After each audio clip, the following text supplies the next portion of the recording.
एक भक्त थे, उनका नाम था सदन। क्या नाम था? सदन कसाई। कसाई जुड़ा है मतलब वो उनके बाप दादे मार मार कर जीवों को मांस बेचते थे। तो बाप दादों का काम सदन को मिला, पर सदन मारते नहीं थे, बस मांस बाप दादों का काम था बेचना। उनके पास एक शालिग्राम भगवान थे, तो तराजू में मांस तौल कर देते ना।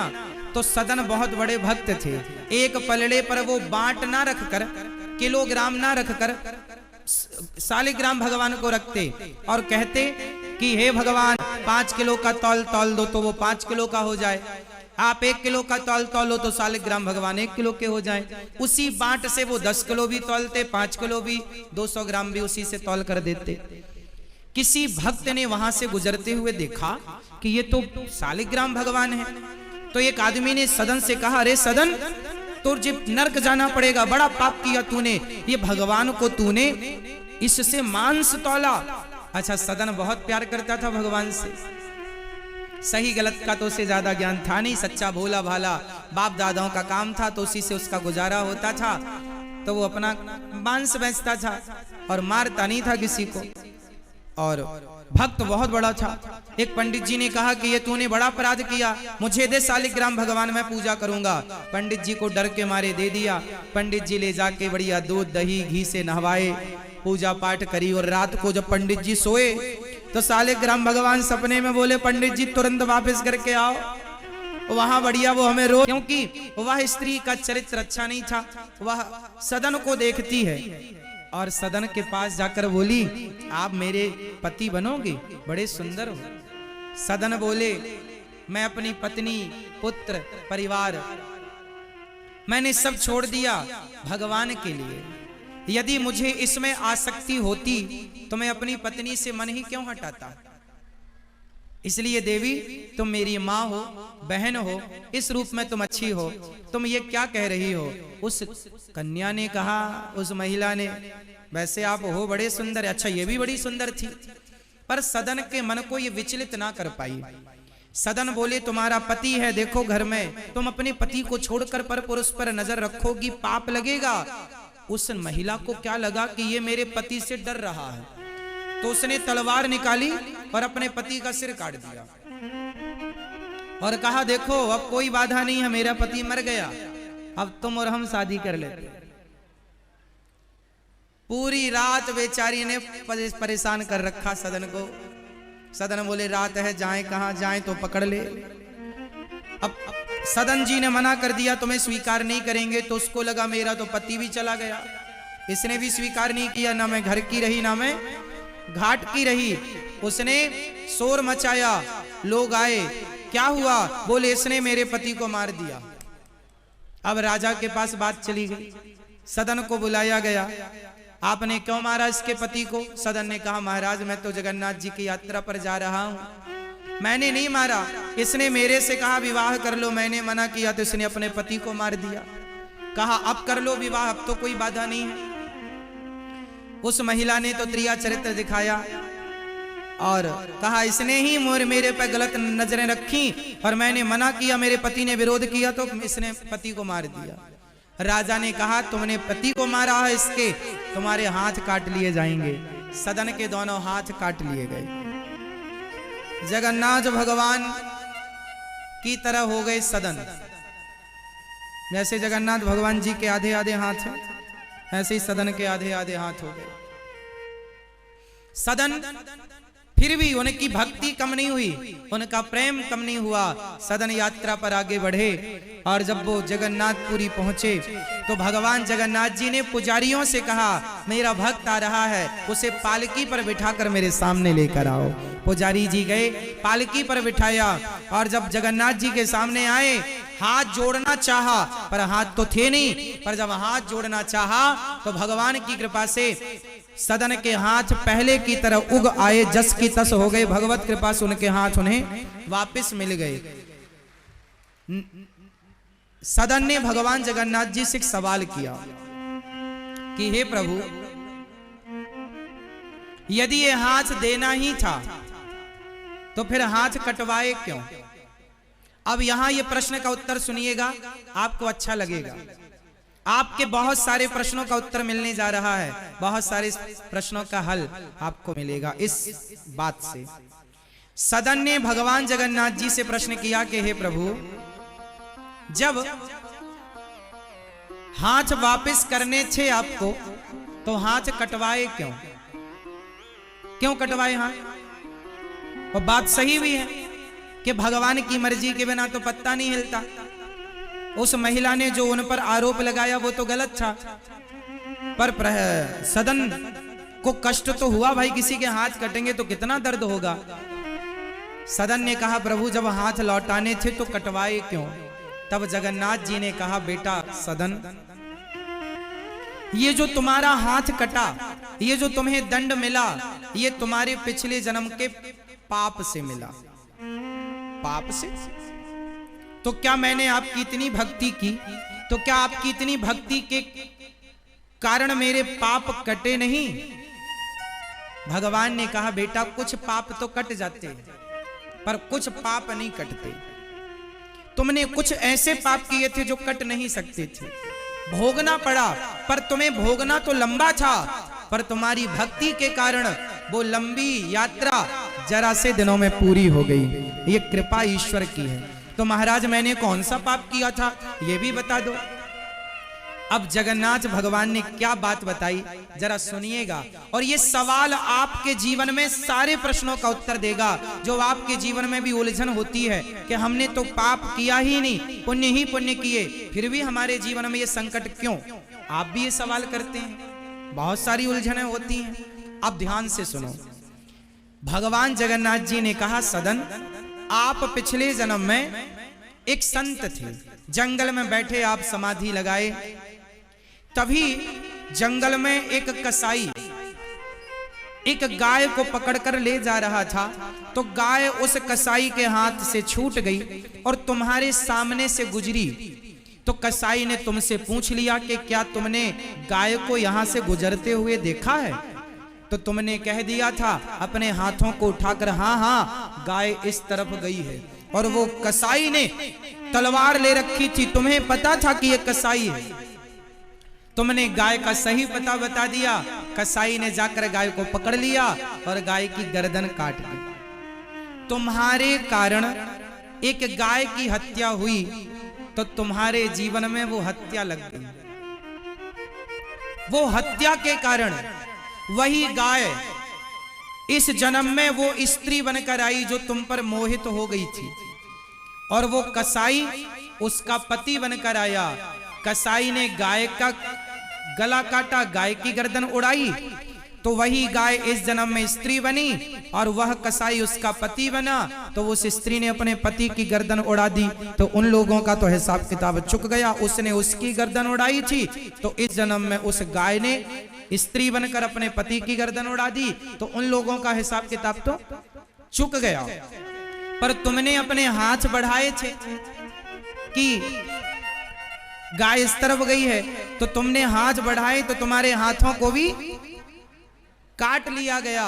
उस गाय ने स्त्री बनकर तुमने उस गाय की हत्या में हाथ उठाकर सहयोग दिया था, इसलिए उस स्त्री के कारण मीन्स उस गाय के कारण तुम्हारे हाथ काटे गए। परंतु तुम मेरे परम भक्त थे, तुम्हें इस जन्म में तुम्हारे हाथ कट जाते और फिर सारी जिंदगी बिना हाथों के गुजारना पड़ता तो कैसे गुजरती, पर तुम्हारी भक्ति के बल पर तुम्हारे हाथ तो कटे पाप के कारण, पर तुम्हारे भक्ति तुम्हारे पुण्य के कारण मैंने वो हाथ तुम्हें वापस कर दिए। तुम्हारे जीवन का बड़े से बड़ा दुख जरा से में टल गया। एक बात बताऊं मेरी मां, कर्म दंड भोगने पड़ते, चाहे ज्यादा दिनों तक भोगना पड़े या कम दिनों तक। हम जो भी दुख पाते हैं वो दुख हम किसी और के कारण नहीं पाते, हम ही अपने सुख और अपने दुख के जिम्मेदार होते हैं। इसलिए ये दास आपसे सदा कहा करता है कि जीवन में जब दुख आए तो दोष किसको देना है? हाँ न देना दोष किस्मत को,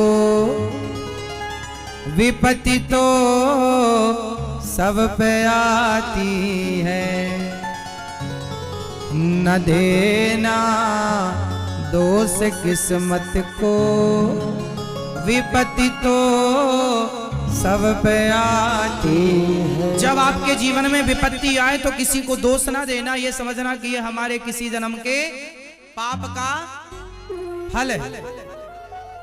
विपत्ति आई अंधा अंधी पे, लाल श्रवण सपाया है। विपत्ति आई अंधा अंधी पे, लाल श्रवण सपाया है। न देना दोष दशरथ को, विपत्ति तो सब पे आती है। लोग कहते हैं श्रवण के माता पिता को दशरथ जी ने मारा। जो विपत्ति आनी है वो किसी भी बहाने से आकर रहेगी। विपत्ति आई राजा दशरथ पे, राम जब जा रहे थे वन को। विपत्ति आई राजा दशरथ पे, एक राम के पिता मतलब भगवान के पिता पर भी विपत्ति आ गई। जरा देख लो तो आप पर और हम पर आएगी कि नहीं। विपत्ति आई राजा दशरथ पे, राम जब जा रहे थे वन को। न देना दोष कैकेयी को, विपत्ति तो सब पे आती है। न देना दोष कैकेयी को, विपत्ति तो सब पे आती है। विपत्ति आई माता द्रौपदी पर, सभा में चीर हरण करते। न देना दोष कौरवों को, विपत्ति तो सब पे आती है। बताओ विपत्ति क्यों आती है? ये हमारे कर्मों के दंड है। सदन कसाई के हाथ कट गए बाद में लौटाया। भगवान ने सदन को अपने हृदय से लगाकर सदन पर कृपा के करके सदन को कृतार्थ कर दिया। ये बात सच्ची है कि हमें पापों का फल भोगना पड़ेगा। पितामह भीष्म को बाणों की सैया पर लेटकर अपने कर्म दंड भोगने पड़े। ये सही है कि भीष्म पितामह को भी अपने कर्म दंड भोगने पड़े। पर एक बात समझ लो मेरी माँ, कि दोष किसी को देने से क्या लाभ है कोई लाभ? इसलिए जो दुख आवे चुपचाप सह लो और उस दुख में भी प्रसन्न रहो, क्योंकि तुम्हारा कर्मदंड तुम्हें मिलेगा। पत्नी का कर्मदंड पत्नी को, पति का पति को, बेटे का बेटे को। कोई किसी का बांट नहीं सकता कि तुम्हारा दर्द हम बांट लें। कांटा तुम्हें लगेगा तो दर्द तुम्हारे पांव में होगा, हमें नहीं होगा।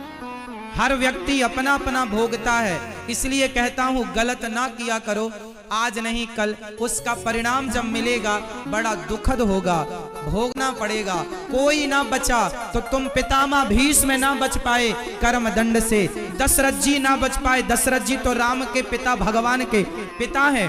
क्या दशरथ जी बच पाए? उन्हें भी तड़प तड़प के मरना पड़ा। श्रवण के बाण लगा, उनके माँ बाप ने श्राप दिया, इन्हें भी मरना पड़ा। तो बचा कौन? कोई नहीं बचा। तो हम और तुम कैसे बचेंगे? इसलिए गलत काम से बचो और अपने आप को सही काम में खपा के लगा रखो, सही काम में लगाओ। बुरे विचार आए ही ना मन में, अपने आप को अच्छे विचारों के साथ इतना अटैच कर दो, इतना जोड़ दो, अपने आप को अच्छे कामों में लगा दो। जरूरत ही नहीं है बुरे विचार आए आपके जीवन में, बुरी आदतें आपकी बने, इनकी आवश्यकता ही नहीं है हमें। तो सदन कसाई को भगवान ने कृपा करके अपना दर्शन कराया, दर्शन देकर कृतार्थ किया। तो उनके हाथ क्यों कटे? उन्हें भक्ति का परिणाम भी मिला, सब कुछ मिलता है। हम अच्छा करते हैं। आप ये बताओ, आप दिल्ली में रहते हैं, आप बड़े बड़े महलों में रहते हैं, आपके पास गाड़ी है, बंगला है, रहने का खूब, आपको पास खाने के लिए काजू बादाम पिस्ता छुआरा मुनक्का है, कुछ लोगों के पास सूखी रोटी नहीं है। कुछ लोगों के पास, मेरी मां, कुछ लोगों के पास सूखी रोटी नहीं है। क्यों? क्यों नहीं? कारण जानते हैं? कारण सिर्फ ये है कि आपने किसी जन्म में पुण्य किया है, उस पुण्य का फल आपको आज गाड़ी बंगला धन धान्य के रूप में मिल रहा है। आप सब प्रकार से सुखी हैं। आपके घर में बर्तन मांजने वाले अलग हैं, आपके घर में भोजन बनाने वाले अलग हैं। आपने जरूर पुण्य किया है, उस पुण्य से आपको ये सुख मिल रहा है। अब आज जो करोगे, जो कल किया था वो तो आज मिल रहा है, जो आज करेंगे वो आपको आगे मिलेगा। इसलिए हम आपसे कहते हैं कि आप जो कल किए थे वो तो आज भोग रहे हैं, जो आज करेंगे वो आगे भोगेंगे। इसलिए आप लोग अच्छे काम करो, किसी का दिल ना दुखाओ, सदा भलाई सदा परोपकार करो, क्योंकि दिन किसी के भी बिगड़ सकते हैं। अच्छा, आपने ऐसे लोगों को भी देखा होगा जो 30-40 साल तक धनवान थे, फिर अचानक ऐसा हुआ दिवालिया निकल गया और वो रोड में आ गए, घर मकान गाड़ी घोड़ा सब बिक गए। ऐसा होता है कि नहीं? जो आदमी कल तक करोड़पति था वो आदमी रोड में आ गया। ऐसा होता है कि नहीं? बोलो हाँ या ना। मैया, ओ मेरी माँ, ऐसा होता है कि नहीं? बताओ ऐसा क्यों होता है? जब आदमी धनवान है तो फिर उसके जीवन में गरीबी क्यों आती है?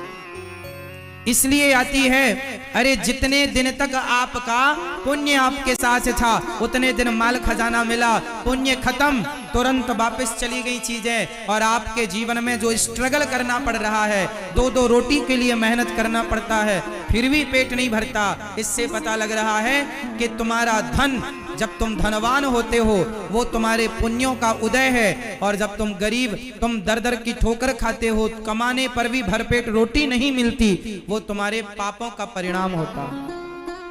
कभी पुण्य उदय होते हैं तो कभी पाप उदय हो जाते हैं। तो आप देख लो कि आप लोगों के अभी क्या उदय चल रहे हैं, बताओ।